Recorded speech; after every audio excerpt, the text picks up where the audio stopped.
Bismillah. Assalamualaikum warahmatullahi wabarakatuh. Alhamdulillahi ala ihsanih wa syukru lahu ala taufiqihi wa amtinanih. Ashhadu an la ilaha illallah wahdahu la syarika lah ta'ziman li sya'nihi wa ashhadu anna Muhammadan abduhu wa rasuluhu ad-da'i ila ridwanih. Salawatullahi wa salamuhu alaihi wa ala alihi wa ashabihi wa man tabi'ahum bi ihsanin ila yaumil liqa'i. Amma ba'd. Allahumma anfa'na bima 'allamtana wa 'allimna ma yanfa'una wa zidna 'ilma. Rabbi shrah li sadri wa yassir li amri wa hlul 'uqdatam min lisani yafqahu qawli. Fa ba'd. Fa ya ayyuhal kiram jamaah Masjid Muhammad Ramadan, a'azani Allah wa iyyakum. Semoga Allah Subhanahu wa taala senantiasa memuliakan kita semuanya. Pada pertemuan yang lalu telah kita bahas permulaan hadis ke-7 yang akan saya ulang lagi lafalnya. Insyaallah langsung menuju ke pembahasan ikhtilaful ulama. Syekh Abdul Ghani Al-Maqdisi rahimahullah ta'ala mengatakan pada hadis ke-7, an Humran maula Utsman bin Affan, dari Humran bekas budaknya Utsman bin Affan, annahu ra'a Utsman da'a bi wudu'in, bahwasanya Humran melihat Utsman meminta wudu, yaitu air wudu, fa afragha ala yadayhi min ina'ihi, lalu beliau menuangkan dengan air wudhu tersebut di atas dua tangannya. Faghasalahuma thalatha marrat. Lalu setelah menuangkannya maka beliau pun membasuh kedua tangannya 3 kali. Tsumma adkhala yaminahu fil wudu'i. Setelah beliau membasuh kedua tangan beliau sampai pergelangan tangan, beliau memasukkan tangannya, summa dakhala yaminahu, memasukkan tangan kanannya, summa tamadmada wastanshaqa wastansar. Dengan satu tangan kanan tersebut beliau berkumur-kumur yang disertai dengan menghirupkan air ke hidung dan menghembuskannya. Summa ghassala wajhahu salasan. Kemudian beliau membasuh wajahnya 3 kali, wa yadayhi ilal mirfaqaini salasan. Dan beliau juga yaitu Utsman bin Affan membasuh kedua tangannya sampai kedua sikunya. Tsumma masaha bi ra'sihi. Kemudian beliau mengusap kepala beliau. Tsumma ghassala kilta rijlaihi salasan. Kemudian membasuh 2 kaki beliau 3 kali. Kemudian beliau berkata, "Tsumma qala ra'aitu an-nabiyya sallallahu alaihi wasallam tawadda'a nahwa wudu'i hadza." Aku melihat Nabi sallallahu alaihi wasallam, kata Utsman, berwudu semisal wuduku ini. Kemudian waqala, dan Nabi sallallahu alaihi wasallam bersabda, "Man tawadda'a nahwa wudu'i hadza." Siapa yang berwudu dengan semisal wuduku ini, tsumma shalla rak'ataini la yuhaditsu fihi ma nafsahu.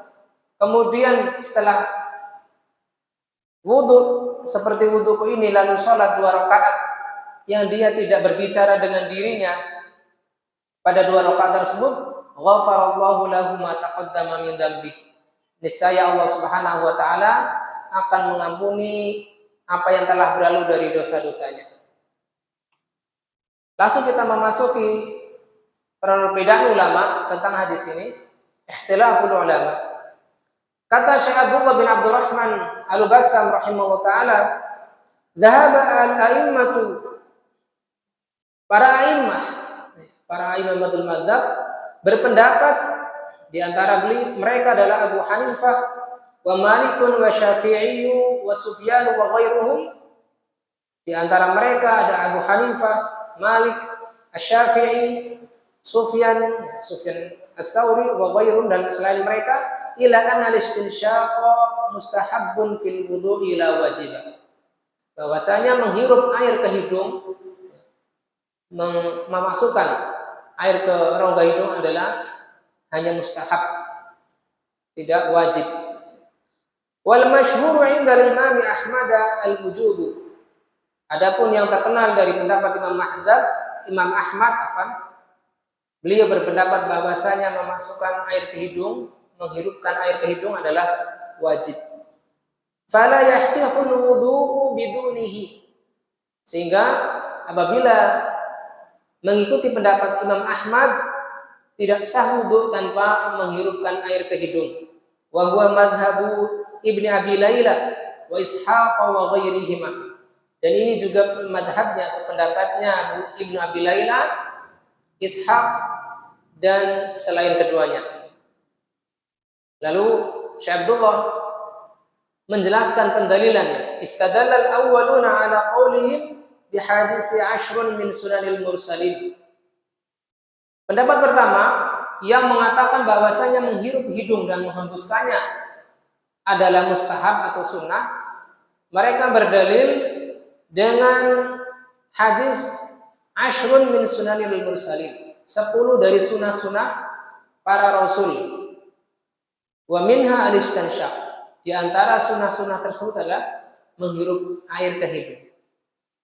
Dan kata min sunanil mursalin, kata sunan yang mufradnya adalah sunnah, maknanya adalah ghairul wajib. Makna sunnah adalah tidak wajib. Adapun kelompok kedua, wastadallal mujibuna biqaulihi ta'ala, adapun pendapat kedua yang pendapat Imam Ahmad, kemudian Ibnu Abi Laila dan Ishaq, Allah Ta'ala mungkin yang dimaksud oleh Syekh Abdul adalah Ishaq bin Rahuyah. Mereka berdalil dengan firman Allah Ta'ala, faghsilu wujuhakum. Kata-kata faghsilu, maka basuhlah wajah-wajah kalian. Di sini ada kata-kata perintah. Maka dalam kaidah usul al-amru lil wujud. Semua perintah dalam perkara syariat adalah menunjukkan atas wajibnya. Lalu kata Syekh Abdullah, wal anfu minal wajhi. Adapun hidung itu termasuk bagian dari wajah. Ketika syariat memerintahkan agar membasuh wajah, maka hidung pun termasuk dari perintah tersebut. Wa bil ahaditsil katsirati sahihati min sifati fi'lihi sallallahu alaihi wasallam wa amrihi bidzalik. Dan pendapat kedua ini, pendapat yang mengatakan bahwasanya menghirup air adalah wajib, juga berdasarkan hadis-hadis yang banyak yang sahih tentang sifat perbuatan Nabi sallallahu alaihi wasallam dalam hidup beliau, dan begitu juga dengan perintah beliau untuk membasuh atau menghirup air ke hidung ketika wudu. Wa ajabu an dalili ghairil mujibin. Dan kelompok kedua ini menjawab tentang dalil yang digunakan oleh kelompok pertama yang mengatakan bahwasanya menghirup air ke hidung itu tidak wajib, bi annal murada bis sunnati fil hadisi at-tariqatu. Maksud dari kata-kata ashrun min sunanil mursalin, 10 dari sunnah-sunnah para rasul, itu maksudnya adalah sunnah. Di sini bukan maksud ghairul wajib, tetapi maknanya adalah at-tariqah ataupun metode, jalur. Li'anna tasmiyata sunnati li ghairil wajib istilahun minal fuqaha'il mutaakhirin. Karena penamaan sunnah yang maknanya adalah tidak wajib termasuk istilah dari para fuqaha belakangan. Termasuk istilah dari para fuqaha yang belakangan. Adapun dari mutaqaddimin, makna sunnah adalah at-tariqah, itu metode. Misal perkataan Al-Imam Al-Barbahari, al-Islamu huwa sunnah wa sunnati hiya al-Islam. Islam adalah sunnah dan sunnah adalah Islam. Maknanya ya mencakup antara yang wajib dan mustahab. Walihada warada fi katsirin minal ahadits. Oleh karena itu terdapat pada banyak hadis, wa minha di antaranya ada ashrun minal fitrah, 10 di antara sunnah-sunnah fitrah. Wala syakka fi sihhatil madhhabil akhir. Ya, saya jelaskan dulu. Walihada warada fil hadis fi katsirin minal ahadis, maka oleh karena itu terdapat banyak dalam hadis-hadis tentang kata-kata sunnah itu tidak menunjukkan selalu bermakna mustahab. Ya, semisal khitan, sunnah fitrah di antaranya khitan. Dan khitan di sini adalah wajib, bukan mustahab. Hanya saja dia mustahab bagi kaum perempuan. Adapun sunnah khitan wajib bagi kaum laki-laki. Jadi kata-kata sunnah di dalam nas-nas hadis tidak selalu bermakna mustahab atau disukai, mandub. Lalu kata beliau, wala syakka fi sihhatil madhhabil akhir. Maka tidak diragukan lagi kuatnya pendapat yang kedua atau pendapat yang terakhir, yaitu menyatakan bahwasanya menghirup air ke hidung adalah wajib. Liquwwati adillatihi, karena kuatnya pendalilan mereka, wa adami ma yu'ariduha fi ilmi, dan tidak adanya apa yang bertentangan dengan pendapat kedua ini menurut keilmuan Syekh Abdullah bin Abdurrahman Al-Basam rahimahullah ta'ala, wallahu ta'ala alam. Kemudian beliau mengatakan, wa qad ittafaqal ulama'u ala wujubi mashir ra's, dan para ulama telah bersepakat atas wajibnya mengusap kepala. Wattafaqu aidan ala istihbabi mashi jami'ihi, dan mereka juga bersepakat tentang sunnahnya mengusap seluruh kepala. Walakin ikhtalafu, akan tetapi mereka berselisih pendapat, hal yujzi'u mashu bi ba'dihi aw la budda min mashihi kulli. Akan tetapi mereka berselisih pendapat apakah cukup dengan mengusap sebagian kepala, yaitu ubun-ubunnya, nasiyah, aw la budda min mashihi kulli, ataukah harus mengusap seluruh bagian kepala tersebut. Fadhaba Tsawri wal Auza'i wa Abu Hanifah wa Syafi'i ila jawaz al-iqtisari ala ba'dih. Maka Tsawri, Al-Auza'i, Abu Hanifah, Al-Imam Syafi'i berpendapat bolehnya mencukupkan sebagian kepala saja tanpa sebagian kepala yang lain. Ala ikhtilafin fil qadri al-mujzi' minhu. Tetapi di antara ulama-ulama tersebut, As-Tsawri, Al-Auza'i, Abu Hanifah, Syafi'i dan lain-lain, yang membolehkan mengusap sebagian kepala itu masih berbeda pendapat kembali. Bagian kepala mana yang mencukupi. Jadi tetapi di sini tidak dibahas oleh Syekh Abdullah bin Abdurrahman Al-Basam. Jadi masih ada pecah lagi pendapat yang mengatakan sahnya mengusap sebagian kepala. Kemudian pendapat kedua adalah wadhaba Malikun wa Ahmad ila wujubi isti'abi kullihi. Adapun Imam Malik dan Imam Ahmad berpendapat atas wajibnya mengusap seluruh kepala. Itu usapannya tidak disisakan dari bagian kepala. Istadallal awwaluna biqaulihi ta'ala. Pendapat pertama bahwasanya mengusap itu cukup dengan sebagian kepala, mereka berdalil dengan firman Allah dalam surat Al-Maidah ayat 6, wamsahu biru'usikum, dan usaplah oleh kalian biru'usikum, dengan kepala kalian. Bi di sini kata mereka, kata pendapat pertama, ala annal ba'a litab'id, bahwasanya ba di sini biru'usihim biru'usikum, bi di sini adalah menyatakan sebagian. Maknanya adalah wamsahu bi ba'di ru'usikum, usaplah sebagian dari kepala kalian.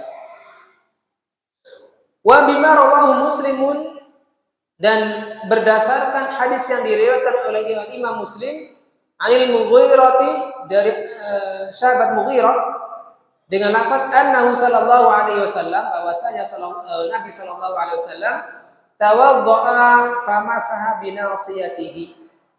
Beliau Nabi Muhammad sallallahu alaihi wasallam berwudu dan mengusap ubun-ubunnya. Wa 'alal imamati dan di atas imamahnya. Imamah itu adalah sorbannya. Wastadallal mujibun limashihi kullihi bi ahaditsa katsiratin. Adapun pendapat kedua bahwasanya mengusap itu wajib seluruh kepala, mereka berdalil dengan hadis-hadis yang banyak. Kulluha tawsifu wudu'an Nabi sallallahu alaihi wasallam. Semuanya menggambarkan bagaimana wudu'nya Nabi sallallahu alaihi wasallam. Minha hadisul bab. Di antaranya adalah hadis ini. Hadis riwayat Utsman bin Affan. Walaupun di sini masih mengandung ihtimal, mengandung kemungkinan ya. Summa masa bi ra'sihi. Nanti insyaallah akan diperjelas dengan hadis berikutnya. Wa minha ma rawahul jamaah. Dan di antara hadis yang lain adalah yang diriwayatkan oleh jamaah. Jamaah di sini adalah jamaah al-hadis. Yang sebenarnya pengetahuan saya adalah mencakup ya Imam Bukhari, Muslim, Tirmidzi, Abu Dawud, kemudian An-Nasa'i dan Ibnu Majah. Ya rawahu ashabu kutubis sittah. Itu disebut al-jamaah. Yaitu lafal hadis yang bunyinya masahara sau biyadaihi fa aqbala bihima wa adbar. Beliau sallallahu alaihi wasallam mengusap kepalanya dengan dua tangannya. Fa aqbala bihima. Kemudian mengusap dari bawah, dari belakang ke depan, fa aqbala, mengundur ke depan, kemudian wa adbar, kemudian dari depan ke belakang kembali. Bada bi muqaddami ra'sihi. Beliau memulai dari awal kepalanya, dari depan. Ini terjadi persilangan pendapat, nanti akan dijelaskan di akhir bab. Summa dhaba bihima ila qafahu. Kemudian setelah dari depan ke belakang, kemudian dari belakang Summa dhaba bihima, kemudian menjalankan dari dua tangan tersebut ila qafahu, menuju ke belakang. Jadi dari belakang dulu ke depan, setelah sampai depan maka menuju ke belakang kembali. Qafa itu artinya bagian belakang. Tsumma raddahuma ilal makanil ladzi bada'a minhu. Kemudian mengembalikan dua tangan beliau kepada tempat saat beliau memulai mengusap kepalanya. Ada dua dalil yang dijadikan pendapat bahwasanya mengusap kepala adalah wajib. Yang pertama adalah hadis Utsman bin Affan dan hadis dengan lafal fa aqbala bihima wa adbar. Masahara sau biyadaihi. Nabi sallallahu alaihi wasallam mengusap kepalanya dengan dua tangannya. Adapun pihak yang menyatakan sunnah adalah dengan sebagian kepala, biasanya dengan satu tangan. Ini menunjukkan kuatnya pendapat bahwasanya mengusap kepala adalah dengan seluruh kepala. Kemudian Syekh Abdullah rahimahullah taala mengatakan wa ajabu an adillatil mujizina al-masha ba'dahu bi anna al-ba'a lam tarid fil lughati litab'id. Pihak kedua ini menjawab bahwasanya dalil yang membolehkan mengusap kepala sebagiannya bi anal ba, bahwasanya ba dan kata-kata wamsahu bi ru'usikum lam tarid fil lughati, tidak terdapat pada bahasa Arab, maknanya adalah sebagian. Wa inna ma ma'naha fil ayati al-Isra. Hanya saja makna dalam ayat surat Al-Maidah ayat 6 makna al-Isra, yaitu mengusap itu menempel pada kepala, tidak nganggang itu, tetapi mengusapnya benar-benar ditempelkan ke rambut. Ai al-saqul masha bi ru'usikum, yaitu tempelkanlah usapan kalian pada kepala kalian. Wal ilsaq huwa al-ma'na al-haqiqi lil ba. Adapun ilsaq atau pelekatan ini adalah makna yang benar dalam untuk kata-kata harfu jar ba di sini. Wa qad su'ila Naftawaihi, ya, seorang ahli bahasa, beliau ditanya wa ibnu Darid an makna tab'id fil ba'i falam ya'rifahu. Naftawaihi dan Ibnu Darid ditanya tentang makna sebagian pada kata-kata ba di sini pada huruf jar itu, beliau apakah maknanya itu adalah sebagian atau tidak, maka kedua ahli bahasa tersebut mengatakan tidak mengetahui bahwasanya tambahan huruf ba wamsahu bi ru'usikum itu maknanya sebagian kepala. Wa qala Ibnu Burhan, dan Ibnu Burhan mengatakan man za'ama anal ba'a, siapa yang menyangka bahwasanya ba di kalimat wamsahu bi ru'usikum ditab'id menyatakan hanya sebagian kepala, faqad jaa'a an ahli arabiyyah bima la ya'rifunahu, maka dia telah mendatangkan apa yang ahli bahasa Arab itu tidak mengetahuinya. Jadi mengada-ngada atas makna bahasa Arab. Wallahu ta'ala alam. Ini perselisihannya tentu kuat ya. Karena yang menyatakan sebagian itu Imam Syafi'i, ahli bahasa juga. Qala Ibnu Qayyim, ya, Ibnu Qayyim al-Jauziyah, murid dari Ibnu Taimiyah rahimahullah, lam yasih fi hadisin wahidin annahu iqtasara ala mashi ba'di ra'sihi al-battah. Tidak sah atau tidak benar pada hadis tersebut ya, bahwasanya mencukupkan mengusap sebagian kepala itu sama sekali. Ya. Jadi makna ba di situ tidak benar bahwasanya maknanya adalah sebagian kepala saja, tetapi harus dengan seluruh kepala. Baik. Jadi kita sudah menemukan mana yang kuat dari dua pendapat tersebut, maka kita akan masuk pada beberapa faedah yang disebutkan oleh Syekh Abdullah bin Abdurrahman Al-Bas. Yang pertama, masyru'iyatu ghuslil yadaini salasan qabla idkhalihima fi ma'il wudu'i 'inda tawaddu. Disyariatkan membasuh dua tangan. Dua tangan di sini maksudnya telapak tangan 3 kali sebelum mencelupkannya, sebelum memasukkan atau mencidukkan tangan kita ke air wudhu ketika wudhu. Jadi kita tidak langsung menciduk dengan tangan kita ketika wudhu sebelum kita cuci terlebih dahulu. Ini tentunya apabila kita wudhu menggunakan air yang di dalam kolam. Tapi apabila kita menggunakan air yang di keran itu tentunya lebih ringan. Jarang-jarang orang yang biasa wudhu dengan air keran ya mengetahui perkara ini. Maka dengan datangnya kita ke majelis ini, majelis fikih Umdatul Ahkam, kita bisa mengetahui fikih bahwasanya berwudhu dengan mencidukkan tangan adalah dengan dibasuh terlebih dahulu tangan kita. Dan pembahasannya telah lalu. Yang kedua, at-tayammunu fi tanawuli ma'il wudu' li ghusl a'dha. Mendahulukan bagian kanan pada penggunaan air wudu pada saat membasuh anggota wudu. Sebagaimana dikatakan oleh Utsman bin Affan,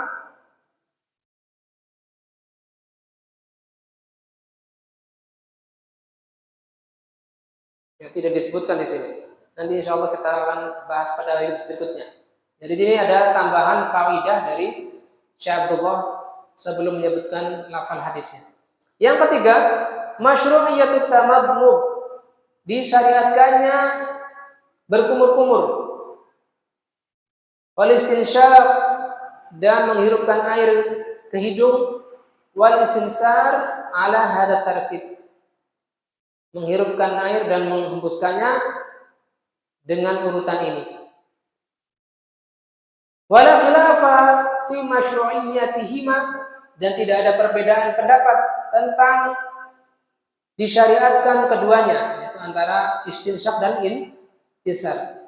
Wa innamal khilafu fi wujubihima. Tidak ada perselisihan pendapat bahwasanya menghirupkan air ke hidung adalah disyariatkan. Hanya saja yang menjadi perbedaan pendapat adalah apakah dia wajib ataukah sunnah. Wa taqaddama annahu sahih. Dan telah berlalu pembahasannya bahwasanya menghirupkan air ke hidung adalah wajib. Karena hidung bagian dari wajah kita. Begitu juga dengan berkumur-kumur saat wudhu. Yang keempat, waslul wajhi salasan. Ya, disyariatkannya membasuh wajah 3 kali. Wahadduhu, dan batasannya adalah min manabiti sya'ril ra'si ila dhaqni tulan. Yaitu dari tumbuhnya rambut kepala di sini ila dhaqni sampai dagu. Sampai bagian dagu yang bertemu antara bagian dalam sini dan yang bagian luar sini. Adapun yang bagian dalam ini bukan termasuk wajah. Ini kalau dari sisi panjangnya. Wa minal udhuni ilal udhuni ardhan. Adapun dari lebarnya adalah dari tempat awalnya telinga sampai ke telinga kiri. Ya, ini apa namanya? Anak telinga apa istilahnya? Orang ngerti apa? Apa Mas? Oh, daun telinga yang ini. Iya, bukan ini, tapi ininya. Jadi apa yang nampak ketika kita melihat seseorang dari depan. Ini secara lebar. Wa kadzalika yusallisu fil madmadah wal istinsyaq. Begitu juga disyariatkan mengulang 3 kali ketika berkumur-kumur dan menghirupkan air ke hidung. Ini mungkin tidak disebutkan dalam buku ini. Jadi boleh kita memisahkan antara kumur-kumur dengan istinsyaq. Jadi disebutkan dalam hadis Utsman bahwasanya beliau memperagakan tata cara wudhunya Nabi adalah dengan 1 cidukan langsung dipakai untuk kumur-kumur dan dimasukkan ke hidung untuk dihirup. Tetapi para ulama fikih membolehkan memisahkan keduanya. Jadi boleh mencidukkan air dulu untuk kumur, lalu kita pisahkan air khusus untuk kita hirup. Apabila berkumur-kumur dan menghirupkan air ke hidung itu sesuatu yang susah, boleh memisahkan antara keduanya. Li'anal anfa wal fam min musammal wajhi, karena hidung dan mulut itu termasuk dari wajah. Fal wajhu 'indal Arab, dan wajah menurut bahasa Arab adalah ma hasalat bihil muwajah. Wajah adalah apa yang bisa dilihat ketika berhadapan. Apa yang bisa dilihat ketika berhadapan. Jadi termasuk mata, hidung, dan mulut. Sehingga tidak boleh dikecualikan ketika berwudu. Ketika membasuh wajah adalah wajib, maka begitu juga dengan membasuh hidung dan mulut. Maka hukumnya wajib. Nomor 5, waslul yadaini ma'al mirfaqaini, membasuh kedua tangan sampai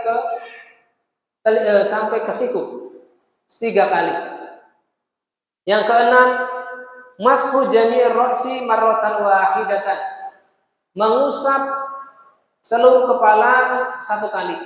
Sebagaimana pada pertemuan sebelumnya, bedanya membasuh dan mengusap adalah kalau membasuh itu kita alirkan airnya, misalnya kita ciduk air dari gayung, lalu airnya kita alirkan ke tangan kita, itu namanya membasuh. Adapun mengusap adalah kita ciduk lalu kita bagi 2, lalu kita buang dulu, lalu kita usapkan ke kepala kita. Itu namanya mengusap. Jadi tidak langsung ciduk kita bagi 2 di kedua telapak kita, langsung kita alirkan air ke kepala kita, bukan. Itu namanya membasuh. Tetapi mengusap adalah kita ciduk, lalu kita bagi 2, lalu kita buang air tersebut. Nah, ini tidak sebagaimana praktek anak-anak SMP wudhu ya. Ketika habis wudhu basah semua, basah kuyup, itu keliru. Itu namanya membasuh rambut ya. Itu menyelisih sifat wudhunya Nabi SAW, dan perlu sering-sering kita ingatkan, baik dari kalangan guru maupun dari kalangan jamaah masjid ketika menyaksikan mereka keliru dalam praktek wudhu. Kemudian yang ke kita belum selesai dari faedah ke-6. Yuqbilu biyadaihi alaihi summa yudbiru bihima. Ya. Diawali dengan menuju ke depan dengan dua tangan tersebut lalu ke belakang kembali. Kemudian yang ke-7, ghuslu rijlaini ma'al ka'baini, yaitu membasuh dua kaki sampai ke dua tumit. Tumit itulah adalah dua kaki yang menonjol. Saya perlihatkan ke jamaah. Adalah bagian ini, tumit. Karena saya sendiri dulu salah mempraktekkan wudhu. Ya karena taklid. Apabila setiap kali wudhu itu basuhannya sampai dengkul, sampai lutut ya. Semoga Allah mengampuni saya dan guru-guru saya yang mengajarkan demikian. Ternyata ketika membaca Al-Quran dan hadis-hadis Nabi hanya sampai tumit, bukan sampai lutut. Kemudian berikutnya, yang ke-8, wujub tartibi fi dzalik. Wajib untuk urut dari membasuh kedua tangan sebagai permulaan, kemudian membasuh wajah, kemudian membasuh tangan sampai siku, mengusap kepala, dan terakhir adalah membasuh kedua kaki. Lidkhali syari' al-mamsuh, itu dengan Allah Subhanahu wa taala memasukkan kata-kata mengusap, wa huwa ras, mengusap kepala. Bainal maghsulat, di antara anggota wudu yang dibasuh. Mulahadatan litartibi baina hadhihi al-a'dha, agar diperhatikan atau sebagai perhatian untuk memperhatikan urutan-urutan tersebut.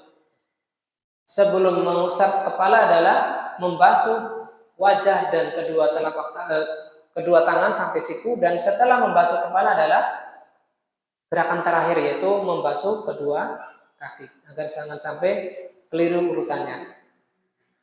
Kemudian yang ke-9, inna hadis sifata hiya sifatu wudu'in Nabi sallallahu alaihi wasallam al-kamilah. Sesungguhnya sifat ini, kaifiyah ini adalah kaifiyah wudu'nya Nabi sallallahu alaihi wasallam yang sempurna.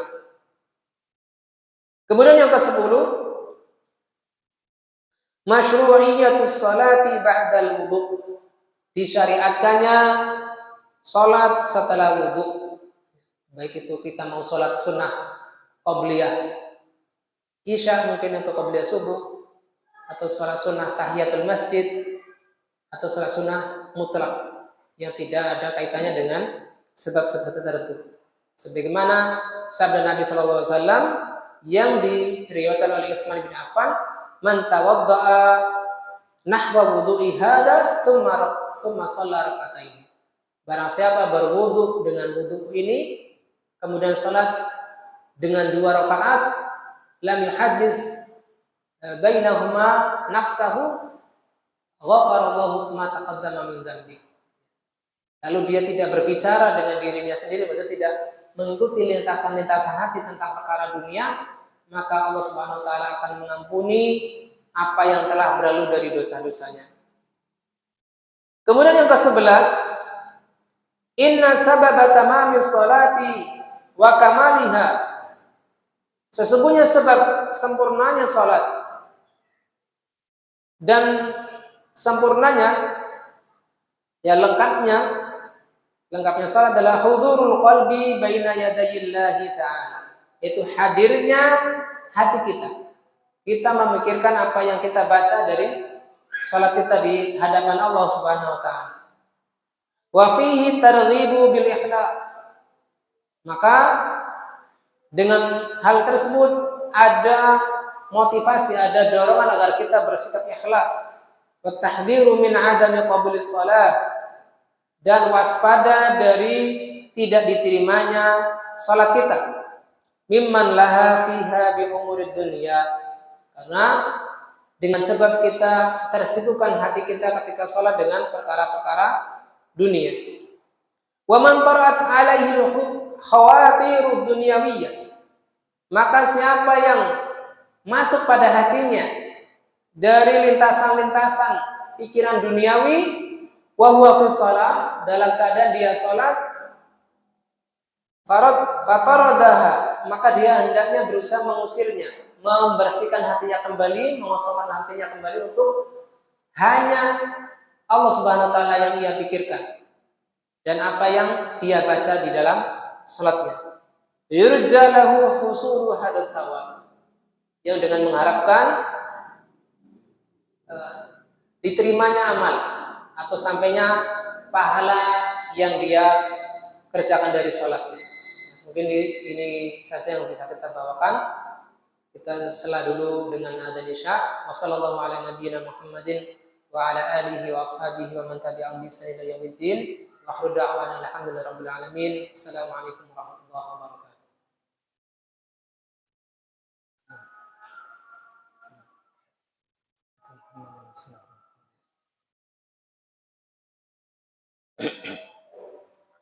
Bismillah. Alhamdulillah hamdan katsiran thayyiban mubarakan fihi kama yuhibbu rabbuna wa yarda. Asyhadu an la ilaha illallah wahdahu la syarika lah wa asyhadu anna Muhammadan abduhu wa rasuluhu, amma ba'd. Kita lanjutkan faedah ke-12 dari hadis ke-7. Kata Syekh Abdullah bin Abdurrahman Al-Basri rahimahullah taala, fadilatul wudhu'il kamil, keutamaan mengerjakan wudhu yang sempurna, wa annahu sababu li ghufranid dzunub, karena wudhu yang sempurna itu termasuk salah satu sebab dari diampuninya dosa kita. Kemudian yang ke-13, as-sawabul maw'ud bihi yatarattabu ala majmu'il amrayni, pahala yang dijanjikan dengan wudu tersebut adalah yatarattab ala majmu'il amrayn, harus terdiri dari dua hal, wa huma al-wudu ala nahwi al-madhkur, hendaknya seseorang melakukan wudu sebagaimana kaifiyah, tata cara yang telah disebutkan, dan yang kedua adalah wa salatu raka'ataini ba'daha ala sifatil madhkurah, hendaknya dia salat 2 rakaat sebagaimana kaifiyah yang telah disebutkan, itu walam yatahaddas bihi ma nafsahu, dia tidak mengikuti lintasan-lintasan hatinya ketika salat, wala yatarattabu ala ahadihima faqat, dan tidak cukup dengan salah satu hal tersebut saja. Misalnya dia salat yang wudunya sempurna tetapi salatnya tidak khusyuk misalnya, atau salatnya khusyuk tetapi kaifiyah wudunya tidak sebagaimana yang disebutkan dalam hadis Utsman bin Affan. Illa bidalil khariji, kecuali dengan dalil yang lain yang di luar disebutkan, yang tidak disebutkan oleh hadis Utsman bin Affan. Wa qad khassal ulama al-ghufran alladhi huna bi saghair dzunub, dan para ulama telah mengkhususkan bahwasanya ampunan yang disebutkan dalam hadis Utsman adalah ampunan dari dosa-dosa kecil. Amal kabair, adapun dosa-dosa besar, fala budda bi ghufraniha minat taubati minha, maka harus bertaubat dari dosa-dosa besar agar dosa-dosa besar itu diampuni. Jadi adapun dosa-dosa besar itu tidak masuk pada pembahasan ghafarallahu ma taqaddama min dzambi di hadis Utsman dari sifat Nabi, wudu Nabi sallallahu alaihi wasallam, yaitu berdasarkan firman Allah dalam surat An-Nisa. Allah Ta'ala berfirman, in tajtanibu kaba'ira ma tunhauna anhu, seandainya mereka menjauhi kabair, yaitu dosa-dosa besar, ma tunhauna anhu, apa yang dilarang darinya, nukaffir ankum sayyi'atikum, kami hapuskan dari kalian kesalahan-kesalahan kalian. Jadi apabila kita ingin dosa-dosa kecil kita diampuni, hendaknya kita menjauhi dosa-dosa besar. Apabila masih ada dari kita dosa-dosa besar yang belum kita bertaubat darinya, maka tidak ada janji dari Allah, nukaffir ankum sayyi'atikum. Tidak kami hapuskan dari kalian kesalahan-kesalahan kecil kalian. Maka hendaknya ini menjadi motivasi bagi kita agar senantiasa memperbaharui tobat kita. Jangan merasa cukup bahwasanya kita sepertinya nggak pernah dosa besar lagi, misalnya nggak pernah melakukan dosa besar lagi. Enggak. Kita hendaknya senantiasa memperbaharui tobat kita, karena khawatir apa yang telah berlalu dari tobat-tobat kita itu belum dicatat oleh Allah Subhanahu wa taala dari kebaikan karena kurangnya niat dan lain sebagainya. Baik, kita masuk pada hadis ke-8. Kata Syekh Abdul Ghani Al-Maqdisi rahimahullah taala, an Amr bin Yahya Al-Mazini an abihi, dari Amr bin Yahya Al-Mazini yang mana beliau adalah wafat setelah tahun 130 Hijriah, dari ayahnya, dari Yahya Al-Mazini. Beliau termasuk diperselisihkan kesikohannya. Saya catat dari perkataan Ibnu Ma'in, siqatun. Yahya Al-Mazini dikatakan dia siqah, illa annahu ikhtalafa anhu fi hadisain. Beliau hadisnya itu ikhtilaf, maksudnya tidak dikuatkan kesikohannya pada dua hadis, yaitu hadis al-ardu kulluha masjid, bumi ini seluruhnya masjid, itu bisa dipakai untuk sholat. Dan yang kedua adalah kana yuslimu an yaminhi, yaitu beliau yuslim, melakukan salam dari arah kanannya, yaitu ketika sholat. Ini hadisnya diperselisihkan kesikohannya dari Yahya Al-Mazini. Dan dikatakan oleh Ad-Darimi mengomentari kondisi Yahya Al-Mazini adalah Suwailih, yaitu Suwailih itu isim tazghir dari Salih. Soleh sendiri adalah kondisi perawi itu hasan, bukan perawi sahih, tetapi perawi hasan. Soleh, soduk dan lain sebagainya. Nah, ini isim tasghir, ditasghir lagi. Orang yang ya istilahnya kesolihannya sedikit, istilahnya suwaili. Walaysa bil qawi, kata Imam Ad-Darimi.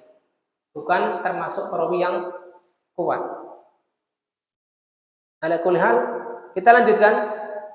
Kata Yahya Al-Mazini, syahidtu Amr ibn Abi Al-Hasan. Saya menyaksikan Amr ibn Abi Al-Hasan sa'ala Abdullah ibn Zaid. Beliau bertanya kepada Abdullah bin Zaid, salah seorang sahabat Nabi, an wudu'in Nabi sallallahu alaihi wasallam, tentang wudu'nya Nabi sallallahu alaihi wasallam. Maka Abdullah bin Zaid fada'a bitaurin min ma', meminta dibawakan dengan sebaskom air.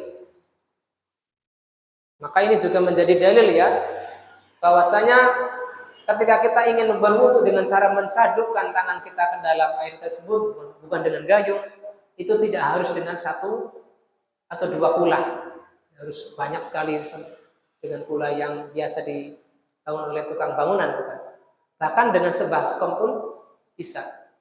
Dan saya biasanya satu gayung, ya, karena memang wudunya Nabi adalah dengan satu mud. Kalau tidak salah, satu mud adalah dua telapak tangan orang dewasa, orang Arab. Fatawadda'a lahum wudu'an Nabi sallallahu alaihi wasallam. Maka Abdullah bin Zaid memperagakan wudu kepada mereka yang bertanya. Salah satunya adalah Amr bin Abi Zaid bin Hasan tentang wudunya Nabi sallallahu alaihi wasallam. Fa akfa ala yadayhi min at-tawri, beliau menuangkan ke atas dua tangannya dari taur tersebut, dari baskom tersebut. Faghasala yadayhi salasan, beliau membasuh dua tangannya 3 kali. Tsumma adkhala yadahu fi tauri famadmada wastanshaqa wastansara salasan. Kemudian Abdullah bin Zaid, ya, silakan di bawah.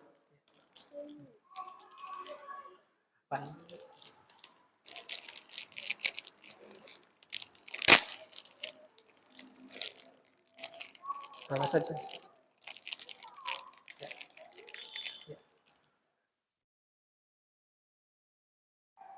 Kemudian beliau memasukkan satu tangannya pada baskom tersebut, kemudian berkumur-kumur, istinsyak dan istinsar. Salasan bisalasi ghorfat, 3 kali dengan 3 cidukan, ya, dengan 3 kali cidukan. Summa dakhala yadahu fit tauri, kemudian beliau memasukkan satu tangannya dengan lafaz mufrad, faghasala wajhahu, kemudian beliau membasuh wajahnya 3 kali. Ya, di sini berarti yang dicidukan bukan 2 tangan gini, bukan, tetapi 1 tangan. Summa dakhala yadayhi faghasalahuma marrataini ilal marfaqaini. Kemudian beliau memasukkan 2 tangannya, kemudian membasuh dengan 2 tangan tersebut 2 kali 2 tangan tersebut sampai siku beliau. Summa dakhala yadayhi famasaha bihima ra'sahu. Kemudian memasukkan 2 tangan beliau lalu mengusap dengan 2 tangan tersebut ke kepala beliau. Fa aqbala bihima wa adbaru marratan wahidatan. Beliau memulainya dari arah depan kemudian ke belakang. Summa ghassala rijlaihi, kemudian beliau membasuh kedua kaki beliau, kaki Abdullah bin Zaid. Wa fi riwayatin, pada riwayat yang lain, bada bi muqaddami ra'sihi. Beliau memulai dari awal kepalanya, dari bagian depan kepalanya, hatta dhahaba bihima ila qafahu. Yang dengan 2 tangan beliau menjalankannya sampai bagian belakang. Summa raddahuma hatta raja ilal makanil ladzi bada minhu. Kemudian beliau mengembalikannya sampai ke tempat beliau memulai usapan tersebut, itu ke depan kembali. Wa fi riwayatin, dalam riwayat yang lain, atana Rasulullah sallallahu alaihi wasallam, Rasulullah sallallahu alaihi wasallam datang kepada kami, fa akhrajana lahu ma'an. Lalu beliau mengeluarkan kepada kami air fitaur min sufrin. Beliau mengeluarkan air untuk wudu dari baskom yang terbuat dari tembaga. Hadis ini muttafaqun alaihi. Dan taur itu adalah syibhut tost, yaitu semisal dengan baskom yang kita bisa saksikan hari ini. Kita bahas gharibul hadis. Bitaurin min ma'in, maksudnya bil musannah, yaitu maknanya adalah at-tostu, baskom, wa huwal ina'us shaghir, yaitu bejana kecil. Dan kata Zamakhsyari, wa huwa mudzakkar inda ahli lughah. Kata taur ini adalah mudzakkar. Jadi perbedaannya dengan muannas. Kemudian yang kedua, fa'akfa'a ala yadayhi. Fa'akfa'a maknanya adalah amala wa sabba ala yadayhi. Dia memiringkannya dan menuangkan air di atas taur tersebut ke kedua tangannya. Dan dalam sebagian riwayat ala yadihi, pada satu tangannya.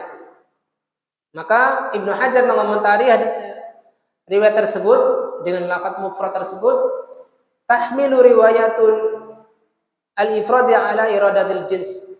Ya, di sini penyebutan ifrad ini atau tunggal ini bukan maknanya yang diuntungkan hanya satu tangan kanan saja, tetapi maknanya menyeluruh jenis tangan, baik tangan kanan atau maupun tangan kiri. Kemudian yang ketiga, min sufrin. Sufr dengan mendhammakan shad dan mensukukan fa, yaitu sufr, yaitu nau minan nuhas, salah satu jenis tembaga atau kuningan. Dan yang keempat adalah ilal mirfaqaini marrataini, dikatakan oleh As-San'ani, kada fi nusfatil umdah lafdhu marrataini. Disebutkan 2 kali oleh As-San'ani dalam nushah Umdatul Ahkam. Wa lafdhul Bukhari fi hadzal hadis marrataini 2 kali. Wa kadza fi muslimin mukarraran. Begitu pula pada lafaz Muslim itu berulang. Walam yunabbih Az-Zarkasi ila hada, dan Imam Az-Zarkasi sebagaimana dahulu kita membacakan di muqaddimah tidak memberikan tanbih tentang pengulangan ini. Ya, jadi penukilan Al-Imam Abdul Ghani Al-Maqdisi dalam kitab beliau Al-Umdah fil Ahkam ini tidak sebagaimana yang terdapat dalam kitab Sahih Bukhari dan Muslim, yaitu kata-kata marratainnya 2 kali, marrataini, tetapi beliau sebutkan hanya sekali, marrataini saja. Makna umum dari hadis ini, hadal hadisu yu'rafu ma'nahu mimma taqaddama fi syarh hadis Utsman. Telah diketahui dari apa yang berlalu dari penjelasan hadis Utsman, li'anna kullal hadisaini yasiful wudu' al-kamila lin-nabi sallallahu alaihi wasallam, bahwasanya kedua hadis ini, hadis Utsman bin Affan dan hadis Abdullah bin Zaid, menggambarkan bagaimana wudu yang sempurna dari Nabi sallallahu alaihi wasallam. Illa annahu yujadu fi hadzal hadis ziyadatu fawaida al hadis sabiq. Melainkan terdapat adanya tambahan faidah dari hadis Abdullah bin Zaid, dari hadis yang telah berlalu, dari hadis Utsman bin Affan. Antara lain sebagai berikut. Yang pertama adalah sarahuna bi annal madmadata wal istinshaqa kanata salasan min salasi ghurfat. Bahwasanya di sini diperjelas bahwasanya berkumur-kumur kemudian menghirupkan air ke hidung adalah 3 kali. Dari 3 kali cidukan. Jadi dipisahkan antara kumur-kumur dan istinsyak, masing-masing 3 kali. Tidak sebagaimana hadis Utsman. Kemudian yang kedua, fil hadis sabiq dzukira anna ghusl al-yadain kana salasan. Pada hadis terdahulu disebutkan bahwasanya membasuh 2 tangan adalah 3 kali. Wa fi hadzal hadisi dzakarahu marrataini faqat. Adapun pada hadis ini hanya disebutkan 2 kali saja. 2 kali membasuh tangan. Yaitu ketika membasuh tangan sampai siku, ya, 2 kali saja. Kemudian yang ketiga, qauluhu summa adkhala yadahu fil tawri fa ghasala wajhahu salasan. Kata beliau yaitu Abdullah bin Zaid memasukkan 1 tangannya pada dalam taur atau baskom, lalu membasuh wajahnya 3 kali. Penggunaan kata yad yang tunggal di sini yaitu riwayat Muslim wa aksar riwayatil Bukhari, dan pada kebanyakan riwayat Imam Bukhari. Al-Imam An-Nawawi menyatakan setelah menyebutkan hadis-hadis ini, hiya dalatun ala anna dzalika sunnah. Ini menunjukkan bahwasanya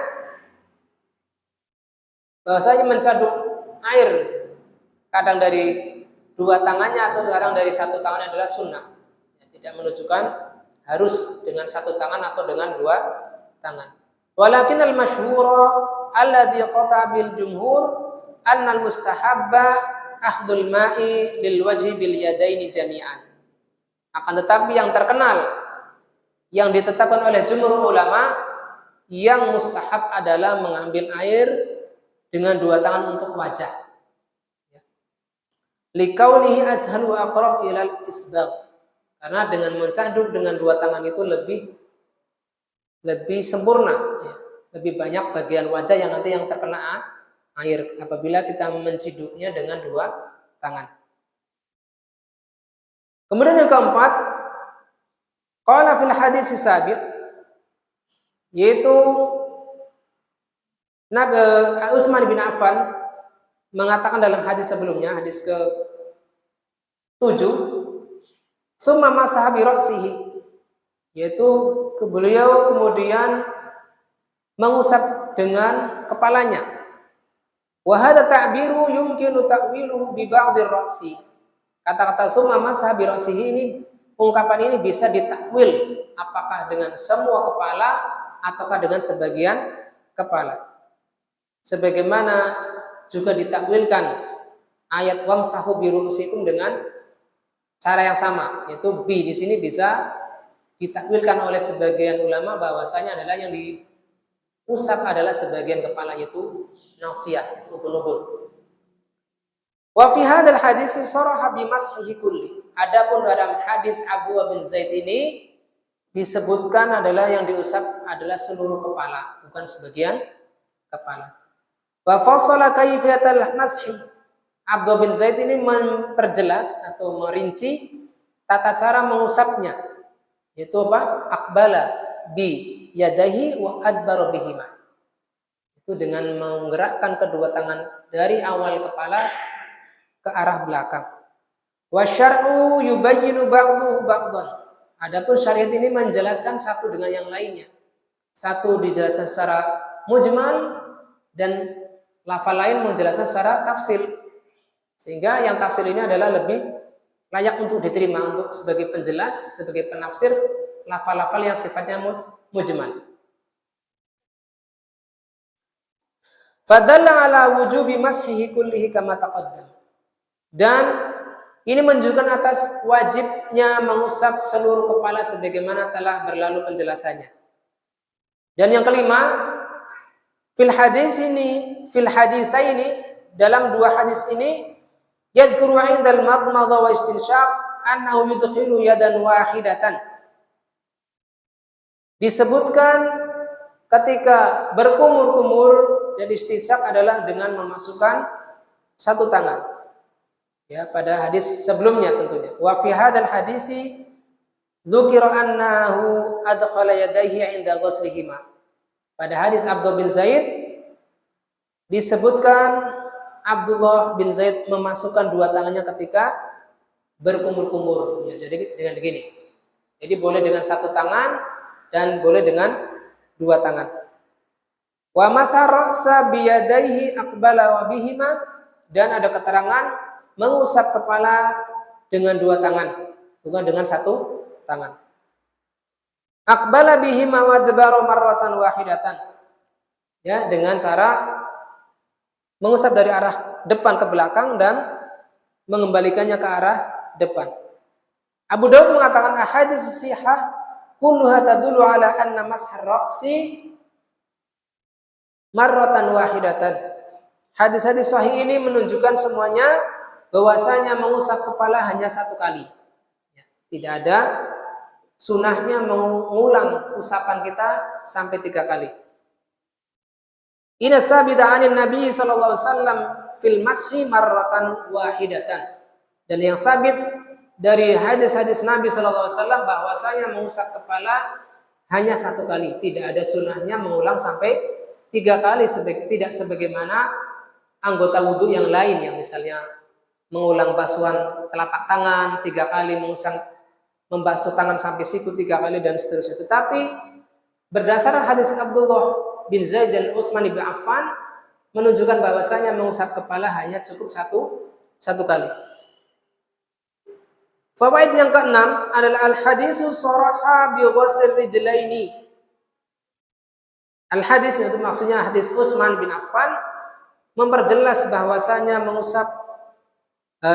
membasuh kedua kaki dengan jelas pada hadis Utsman bin Affan. Wa huna lam yadhkurhu. Adapun dalam hadis Abdullah bin Zaid ini tidak disebutkan membasuh kedua kaki. Wa ghusluhuma minal furudi al-muttafaq alaiha. Adapun membasuh kedua kaki termasuk hal yang wajib, yang fardu, yang disepakati oleh para ulama. Fala yakunu fi tarki dzikrihima huna ma yadullu ala adami wujubi ghuslihima. Tidak disebutkannya pembasuhan kaki pada hadis Abdullah bin Zaid itu tidak menunjukkan bahwasanya membasuh kaki ini tidak wajib, tapi tetap wajib. Walaupun tidak disebutkan dalam hadis Abdullah bin Zaid. Karena sudah disebutkan dalam ayat Al-Maidah ayat 6 dan hadis Utsman bin Affan. Kemudian yang ketujuh, Yu'khadhu min hadza, diambil kesimpulan dari hadis Abdullah, jawazu mukhalafati a'dha'il wudu'i bi tafdhili ba'dihha 'ala ba'd. Bolehnya mukhalafah, yaitu menyelisihi sebagian anggota wudu dengan mengutamakan anggota wudu yang lain dalam hal jumlah basuhan. Boleh misalnya kita membasuh tangan kanan 3 kali, lalu tangan kiri 2 kali misalnya, apabila mencukupi. Misalnya ini 2 kali atau ini 3 kali atau ini 3 kali 3 kali membasuh kaki cukup 2 kali atau 1 kali, itu boleh. Wa anna tasrisa huwa sifatul kamilah. Adapun pengulangan yang sampai 3 kali adalah tata cara yang sempurna.